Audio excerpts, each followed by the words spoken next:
The withdrawal that took place was the worst possible you could ever imagine. If you brought a military commander and asked him to put the worst possible withdrawal plan, nothing could have been worse than this. During the retreat across the Sinai, the Egyptians suffered thousands of casualties and lost hundreds of tanks. The damage was beyond any imagination. We never thought that we could do this kind of damage. These blackened, twisted lumps of metal were once a mighty Egyptian division.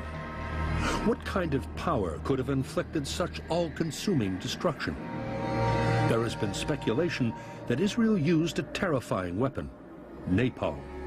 Napalm is nothing more than petrol taken into a gelled state with the addition of gelling agents to make it a bit like hair gel or grease. Okay, here we have petrol. So in its normal state, it's very, very thin liquid, forms very, very thin droplets when there's an explosion next to it. By contrast, the napalm is much denser, and when there's an explosion next to it, it forms fairly large, dense droplets that can be thrown an awful lot further than the pure liquid, and then go and adhere to the targets. That's the theory. How do napalm and conventional gas explosives perform in practice? In this experiment, a container of gas will be detonated. Firing 3, 2, 1, firing. The explosion dissipates in just a fraction of a second. Next, the sticky napalm.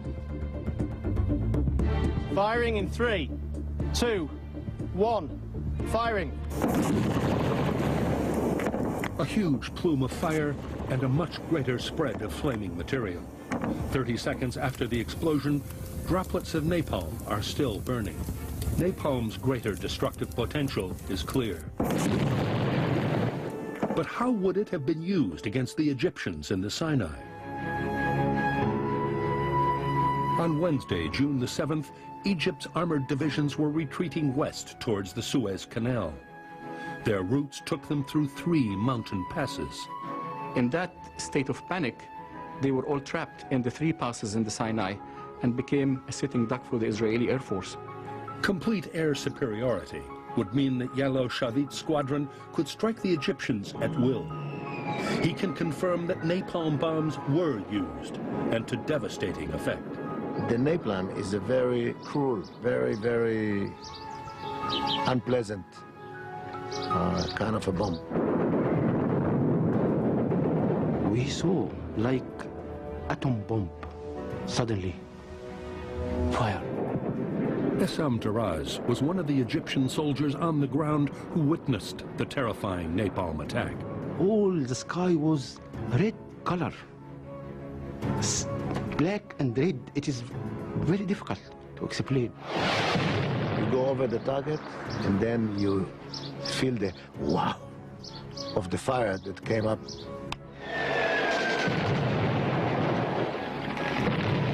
It's frightening even to think about it now, because the tank was caught in fire, and the black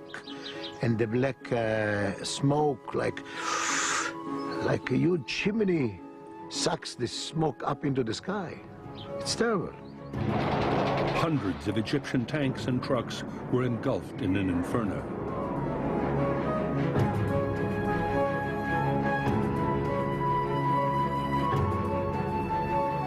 This is film of the horrific aftermath of the napalm airstrikes.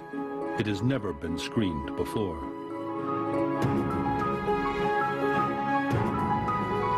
Yet for the Egyptians, the nightmare of their Sinai retreat was not yet over.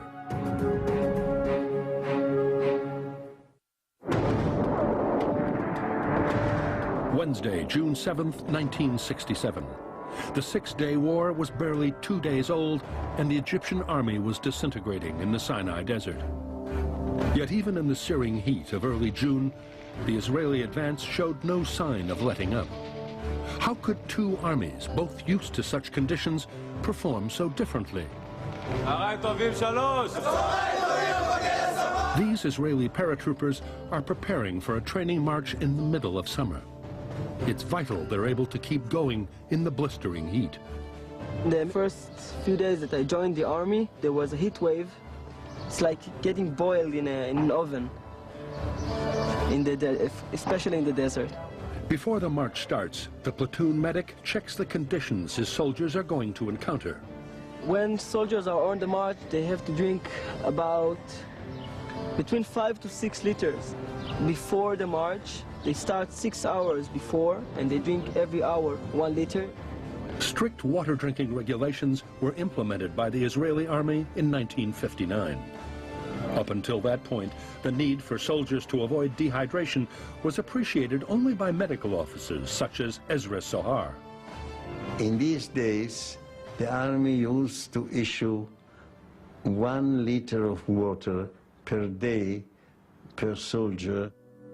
Sohar and a team of military medics decided to conduct a unique experiment with a group of soldiers by marching the entire length of Israel in August, the hottest month of the year. Every day, they covered 17 miles, with hourly rest breaks to take on water. We found that the person in a very hot area, if he works physically, the amount of sweat can reach up to 20 liters a day.